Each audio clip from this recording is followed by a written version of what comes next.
రాజధాని మధుర కంసుని సోదరి అయిన దేవకి వసుదేవుని రెండవ భార్య. కృష్ణుడు దేవకి వసుదేవుల పుత్రుడు.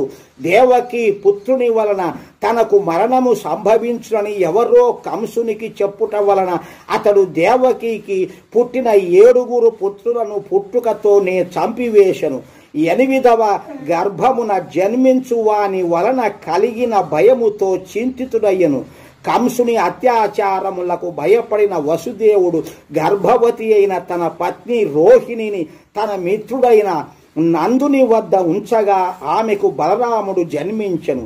కంసుడు దేవకి వసుదేవులను తన గృహమున బందీలుగా నుంచెను. దేవకికి 8వ గర్భమున శ్రీకృష్ణుడు జన్మింపగనే వసుదేవుడు శ్రీకృష్ణుని కూడా నందుని వద్ద తీసుకొని పోయి వద్దకు విడిచి వచ్చెను. ఈ 2 కుమారులు పుట్టిన వాళ్ళను నందుని దగ్గర ఇడిచి వచ్చారు, ఈ నా కొడుకు తెలిస్తే చంపుతాడు అని.